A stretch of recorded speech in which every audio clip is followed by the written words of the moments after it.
Lilit Martirosyan. Say something. Hi everyone, thank you for coming.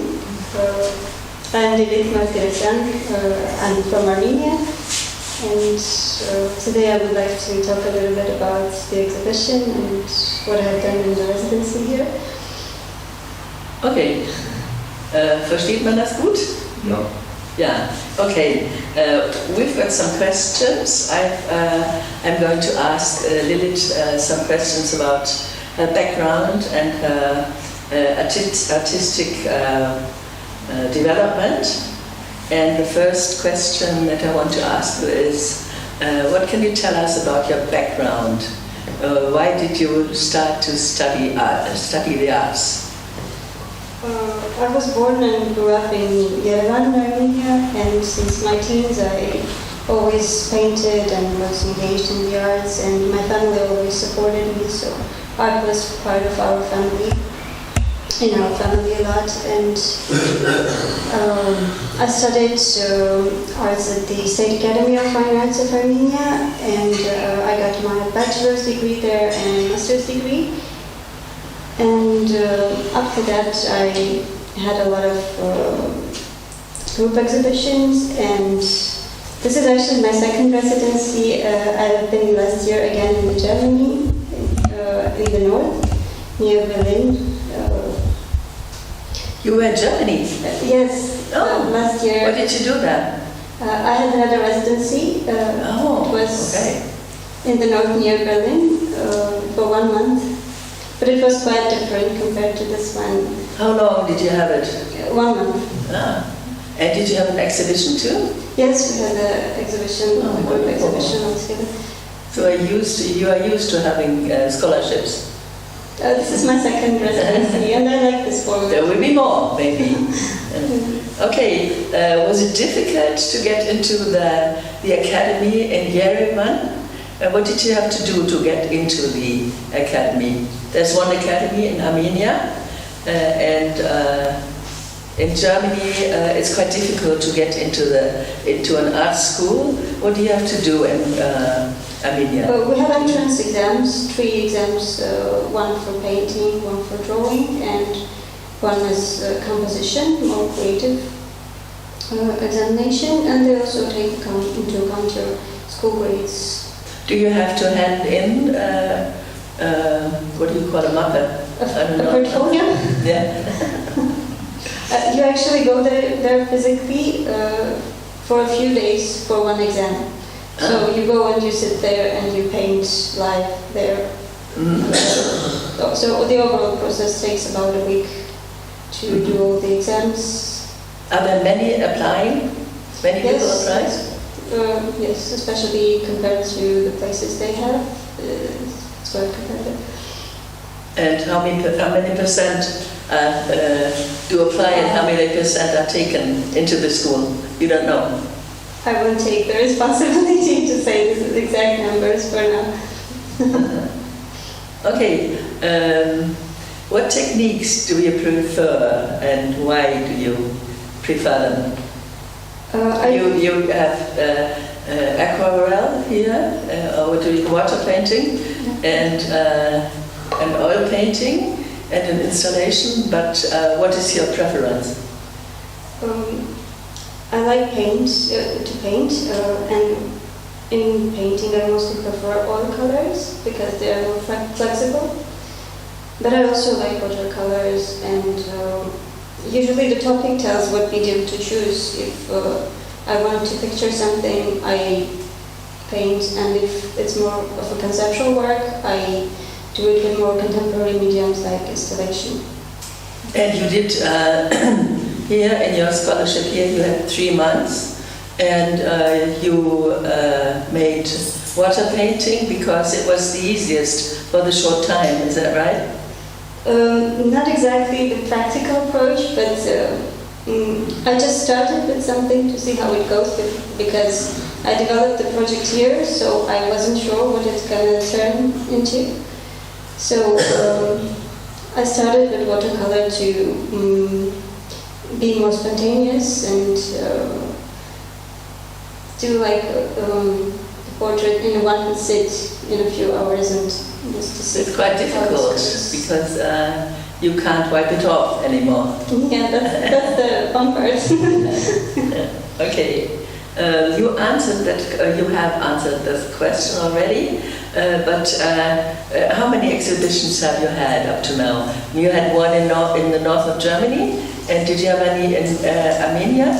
I had a lot of group exhibitions in Armenia, like 15 probably, and I also had an exhibition in France last year, Sarcelles International Print Biennale, and a few ones in the US as well. But a solo exhibition was This is the first solo exhibition. Okay. Group Okay. exhibitions, yes. Very good.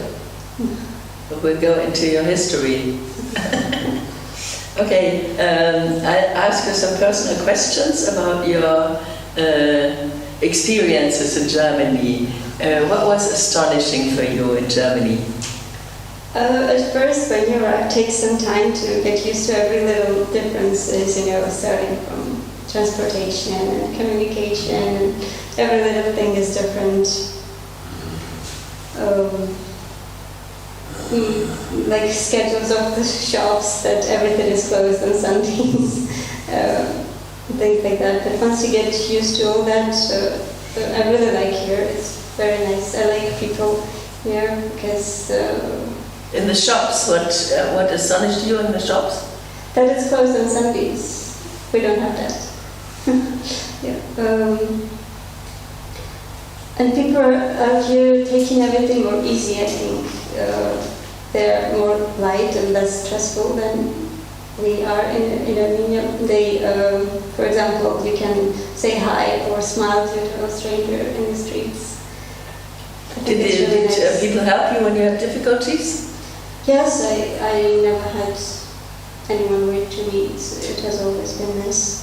And she's living in the Villa Mitschalich, and she's living in the utmost floor where Walter Diederichs, maybe you know him, you still know him, have known him, did know him, I don't know.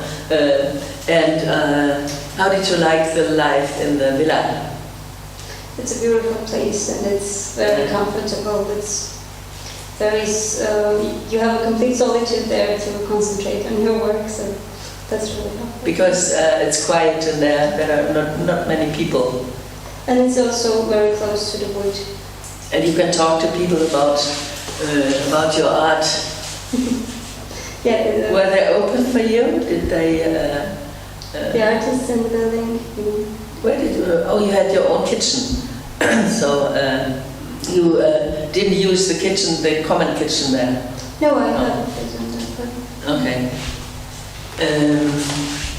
Looking back at your stay, you're going to stay a little longer. What experiences will be important for you for the future?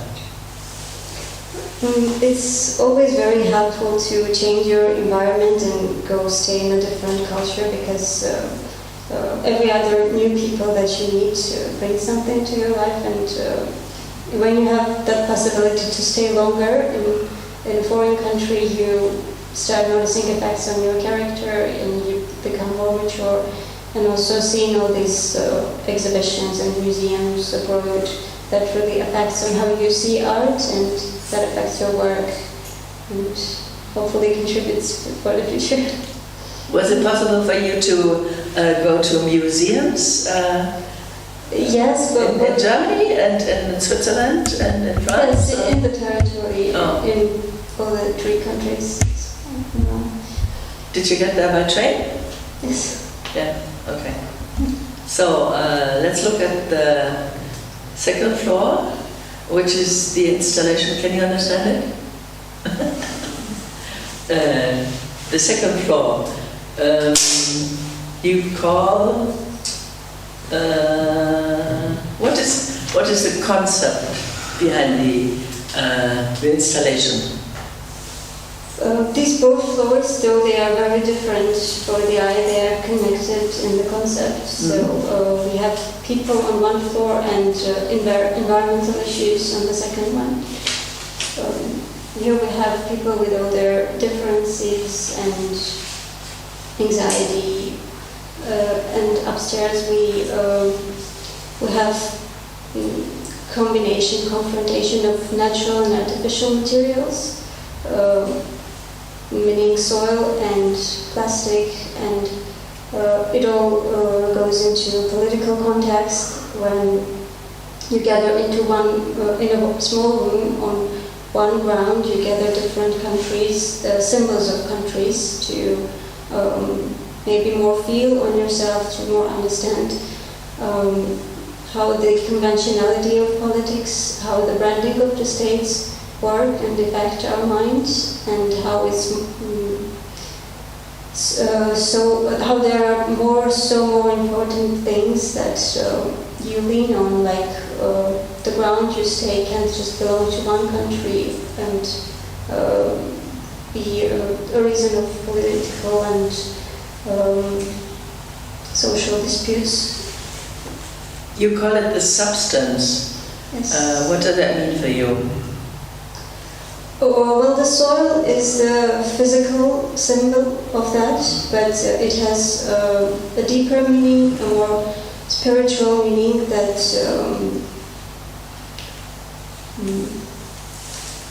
it's the plane that unifies everything, and that you are also made of soil, and you become soil afterwards, in a sense. Mm-hmm. So. It's just a symbol how everything is connected, and the borders are very conventional. So the soil stands for the original of all people and of everything? Yes, as a spiritual unifying everlasting plane that you stand on. Mm-hmm. And there are flags that are fictional flags. You put plastic around them, transparent plastic, and they are not real flags. What do you want to express with the flags? The choice of materials is very symbolic, because the most artificial material that we know is plastic, and it's also hard to dissolve, while it's confronted to the natural soil. And the colors in the flags are changed a little bit, so just to give you an idea of some kind of state, but could be any other country, because yeah, that's why you didn't take real flags that exist, but you can find some associations with the flags, but they're slightly changed, just to give you a sense of some kind of government, but not to stick into the nation and all the important, valuable things in the nation, but to the branding of the state. To that artificial layer. And if you notice, all of them are painted in a very shiny, bright colors, and that is associated with the media of nowadays, how it all affects the way you understand reality, how it changes the way you perceive what's going on politically. Internationally. Yes, so it's mainly that you want to show the difference between nature and the fictional and artificial flags. And you want the people to walk on the soil without shoes, barefoot. Why do you want them to do that? Yes, to enhance the feeling, to feel the installation on your skin. It would be better to walk barefoot and to actually check your understandingly to feel the difference, what you feel when you look at the flag and what you feel when you walk on the soil, to check your different feelings and to enhance the experience. You visited the exhibition with some friends. Did they take off their shoes? Many of them did. Because many people at the beginning, at the opening, there were people walking around barefoot, but some of them didn't go in because they didn't want to take off their shoes. But many did, I think so. Yeah, that's good. Especially this gallery space, how did you experience doing it in here? It seemed to be quite suitable for you, yes, because it was a little room. Since I saw the space before making the project, I think it suits the place very well because it's good to do this kind of installation in a small room where the walls are close to you and you can gather different symbols of nations into one space and feel the intensity of it. When did the idea come to you that you wanted to do this installation? Was it here in Germany? Yes. Oh, yeah. Yes, I didn't have it before coming here, so it's kind of interesting. It was quite difficult to get up the soil. It was there were many people carrying it up with buckets. But it's good that it's on the second floor, so that when you look at the window, it's quite far from the ground, so that gives the surreal. We have to take it off again, and we are thinking about how to do it. That would be a problem. Let me see what else we have. How do you envision this project contributing to the discourse on environmental and territorial issues? Well, this project is not for governmental institutions, but for people to think about this problem that we kind of see the political gain, the political interest as a norm.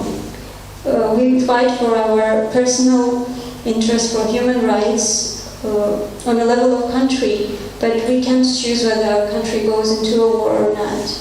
So we take it as a norm that we can't contribute there, and I believe that if people would choose, there would be much less wars. Mm-hmm. So this is a peaceful act just to so that people can start thinking about it and hopefully take something with them from it. Have you got any experiences with borders, with restrictions concerning yourself? In my country, between Armenia and Azerbaijan, there is a territory that is a territory of conflict. It's called Karabakh, and there has been a war around it.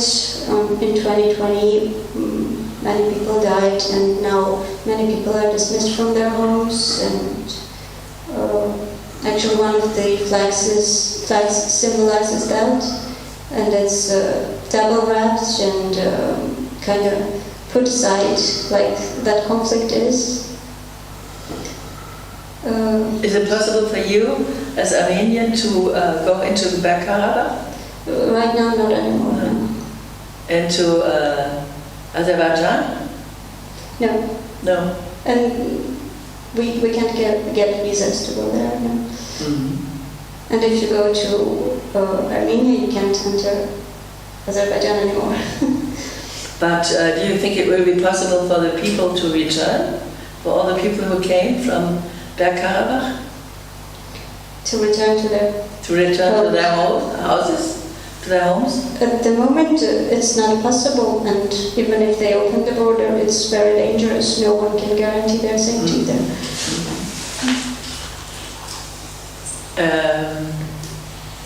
What do you think about the actual political situation, or don't you want to answer? About? The actual political situation in Armenia right now. Specifically about what? there's a new law that they made. Oh, I didn't check heard that about out. it. There's a new law in favor of Russia that they made, the government made it. They're in between Europe and Russia, and part of the Armenian, but I don't want to ask you that. Maybe you don't want to talk about it. Maybe I better read it first. Maybe it's better not to talk about it. Okay, then let's look at the portraits. What inspired you to make portraits? I know in your application that you sent, you had portraits, and they were. We thought that they were very good, and you kept on making portraits here. What urges you to make portraits? I found it a good way to communicate with people, with the world, and it's easier for me to talk through faces than through stories. Mm-hmm. If I choose a concept, I go with installations probably, and the rest just comes through faces, basically. Yeah, and we talked about it before. You prefer watercolor paintings. It's very difficult because you see every brush you make and you can't take it off again. Why did you choose it, this technique? Exactly for that, not to have the possibility to change it, to keep it spontaneous and quick. Looking at the portraits here, these ones, the small ones, you crop them. You can't see the whole face. Does that have a special reason for you? I wanted to get a close-up view so that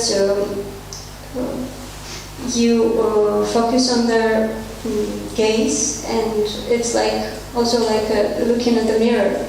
You see just part of the face, and yeah, that's a good comparison. It's a good. It creates good connection with the viewer, and also they're kind of framed. They're in a limited space. That also gives a feeling.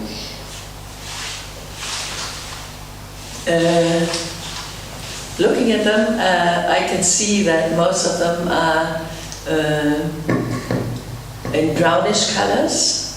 There's one in green there, but most of them are in brown or kind of brownish colors.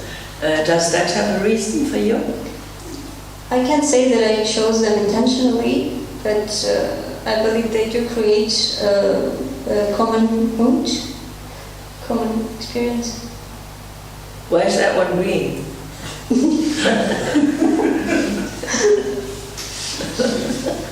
You don't know. No reason. Let me see. There's one that is very exceptional, the one behind you, the audience, and it's you painted that one in oil colors, like all the others that you had in your application. I think they were all colors too. Can you say something about the view that she takes, about the posture that she has? Why does she look that way? What did you want to express with the expression in the face? I chose to do this one with oil because when the size is large, it's better for the development of the portrait to have that flexibility of. And you can go into it again on the next day and correct things. Yes, yeah. And it doesn't dry that fast, so you can make changes, whatever you want. And this one is the only one that is made of a model, so the composition just worked out with working with her. Just that was the best angle that I wanted to have. Did she sit there like that all the time? Yes. How often? How often did she sit there? For about a week. Oh. But not long hours. Every day, an hour for an hour? About so. Really? And the colors are oscillating. That's what he said in his article too. What reason does that have?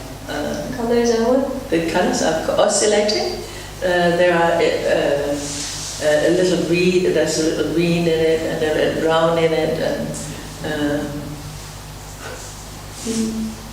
you just did it. Yeah.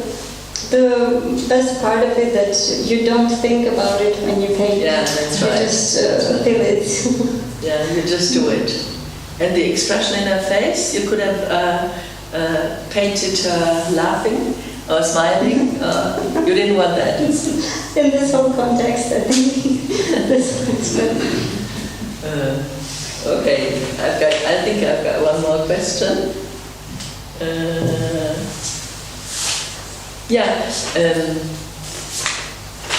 One more question about this portrait. What do you want to express with what's in her personality or character? Do you want to express anything? I know the model, and she told me that you wanted her hair to be put into the back. She had her hair like that on the first day, and I really liked it, so we kept it that way. Wonderful. Do you want to say anything else? You have questions? Do you want to ask something? Wir können auch auf Deutsch fragen, dann übersetzen wir irgendwas zu ihrer Arbeit.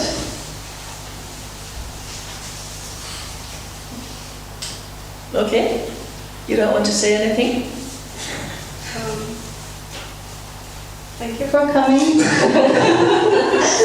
Hope you have a look upstairs and Very good, very good.